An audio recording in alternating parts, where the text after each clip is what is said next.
जय श्री महाकाल। शक्ति के नाम पे आपने अपने घर कहीं प्रेत तो नहीं बिठा रखा है, या शक्ति के नाम पे कहीं आपके घर में प्रेत तो मौजूद नहीं है।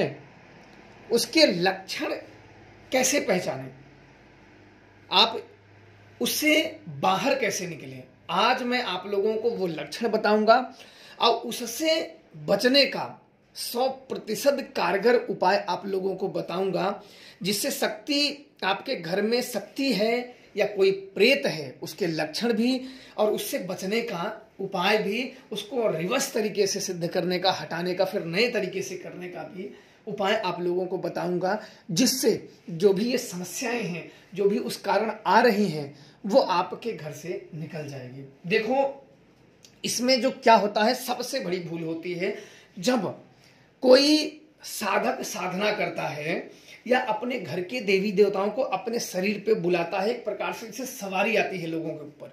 सवारी जो खेलते हैं, आप लोगों ने देखा होगा, जो खेलते हैं, किसी को ऊपर फला देवता आता है, किसी के ऊपर फला देवी आती है, कुछ ना कुछ किसी के ऊपर आते रहते हैं, खेलते रहते हैं।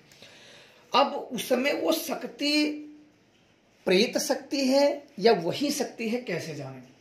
देखो, सर्वप्रथम जो मेन जो शक्ति होती है उसको एक निश्चित समय पे बुलाया जाता है। जैसे कोई नवरात्र हुआ, मेन जैसे पूजा पे उसकी जब पूजा दी जाती है, जब उसे कोई पूजता है, जब कोई मेन शक्तियों को पूजता है, तो उसके साथ एक वचन होते हैं कि हाँ, तुम्हें मैं क्या दूंगा।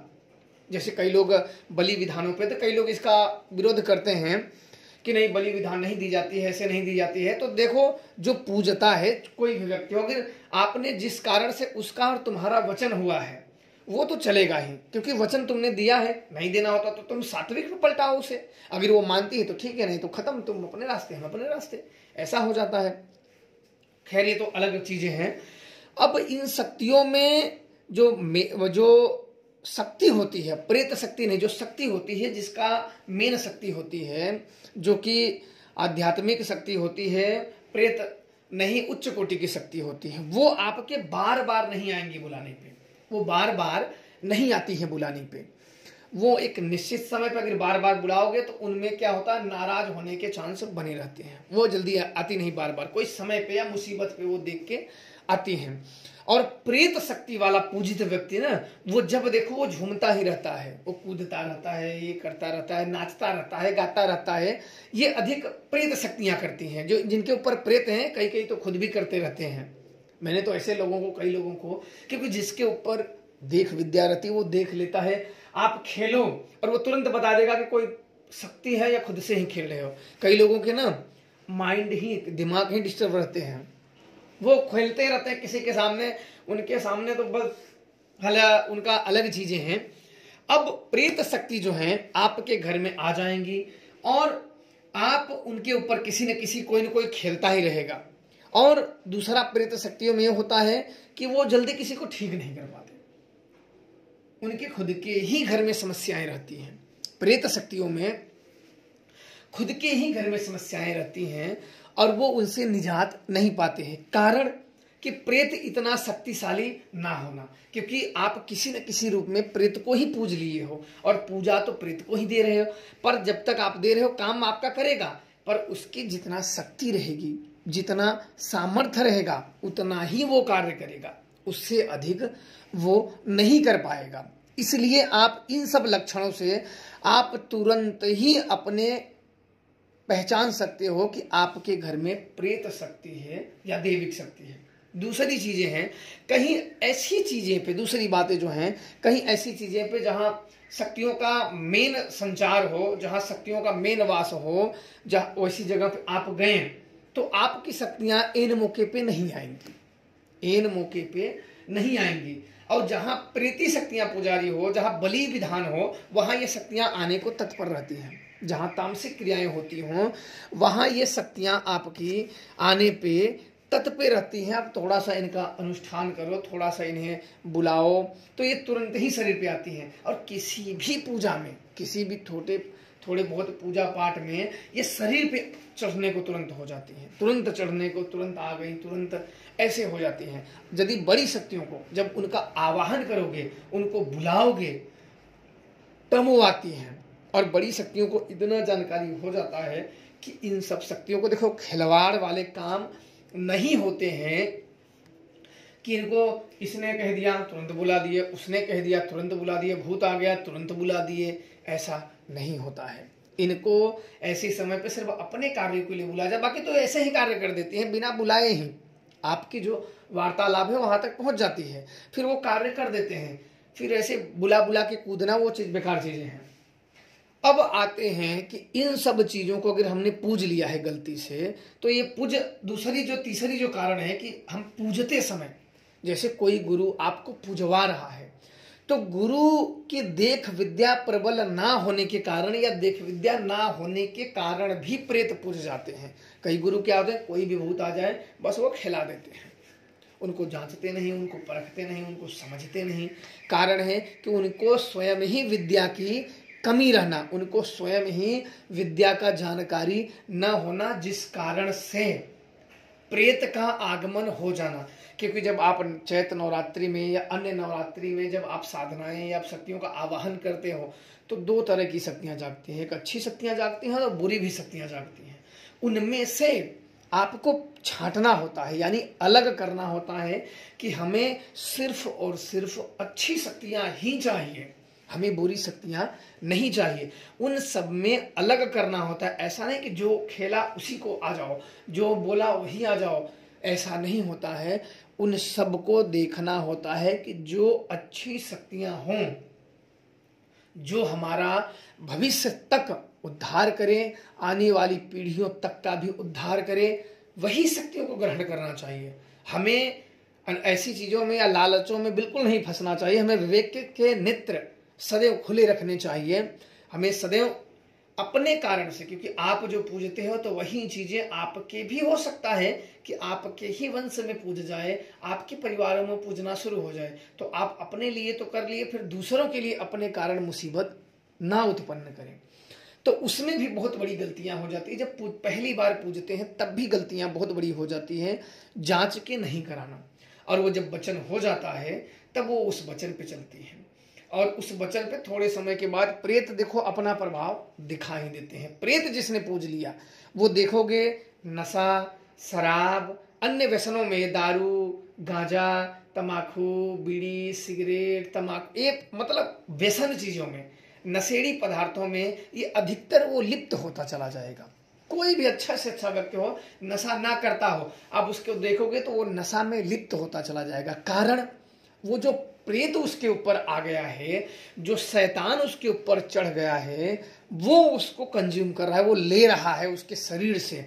और उस शरीर को, उसके शरीर को देखो, हमारी एक शरीर है, नशा करने के लिए नहीं बनी है। अगर आप इसको डालोगे तो इसके साइड इफेक्ट भी कुछ अपने शरीर पे पड़ेंगे।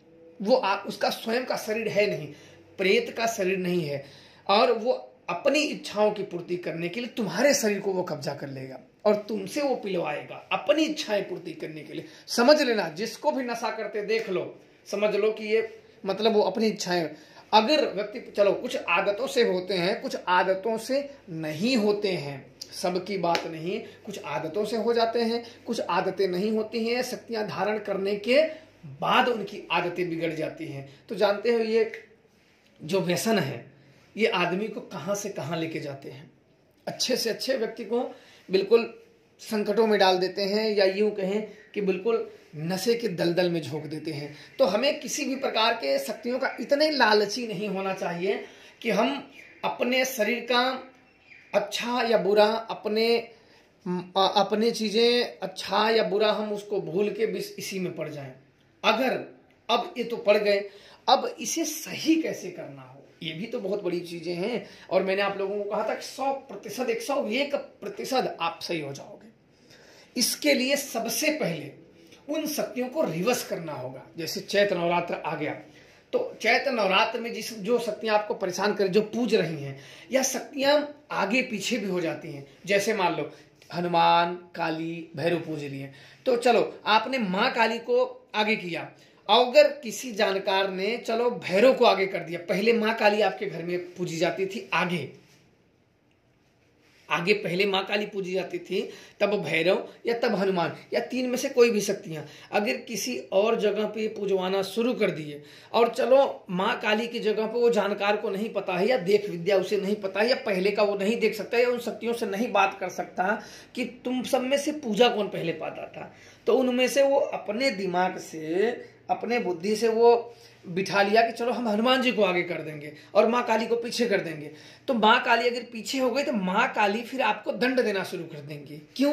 क्योंकि इनको आगे पूजा मिलता था और इनको अब हमने पीछे कर दिया है और दूसरी शक्तियों को आगे कर दिया है। तो इन शक्तियों में आपस में एक क्रोधपन हो जाता है। मैं ऐसे नहीं बता रहा हूं, ये मेरा कम से कम हजारों जगह अनुभव किया हुआ है। शक्तियां आगे का पीछे हो जाना, पीछे का आगे हो जाना। मैं आप लोगों को यूं ही अपने मन की बातें नहीं बता रहा हूं, ये मेरा स्वयं का अनुभव है अनगिनत, कि आगे पीछे होने से उस साधक को, जो पुजारी है, जो शक्तियों को अपने ग्रहण कर रखा है, उसके साथ क्या होता है वो चीजें मैं बता रहा हूं। आगे पीछे हो गई तो ये शक्तियां तब भी आपका कार्य नहीं करेंगी। बुलाओगे कहाँ, जाओगे कहाँ, कहोगे कुछ, करेंगे कुछ। तो सबसे बड़ा कारण ये होता है, और ये जानकार व्यक्ति ही से ठीक कर सकता है। ऐरा गैरा की बात, बस की बात ये चीज नहीं होती ही, इस बात को आप समझ लो।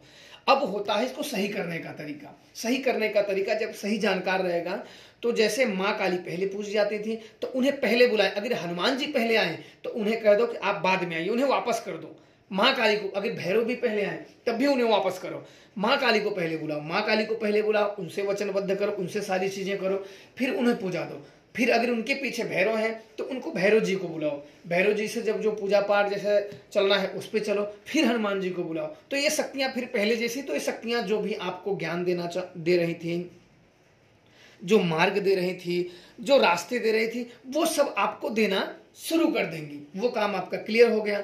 अगर वचन में कुछ प्रेत के साथ आपका वचन हो गया है, तब आपको क्या करना चाहिए? क्योंकि ये भी बहुत है, एक तो पूछ गई आगे पीछे तब दिक्कत है, दूसरी चीजें कि वचन में अगर किसी गुरु ने जानकार नहीं है या उसके पास प्रबल देख विद्या नहीं है, या उस सामने वाले को प्रेत को अगर बोल रहा है कि मैं हनुमान जी हूँ, वो देख नहीं पा रहा कि वास्तव में ये सही में हनुमान जी हैं, या बोल रहा है कि मैं माँ काली हूँ, या कुछ भी बोल रहा है, तो सही में वो वही है कि कोई प्रेत है, या कोई बोल रहा है कि मैं मसान हूँ, तो सही में वो मसान है कि मसान के नाम पे कोई तुच्छ प्रेत है।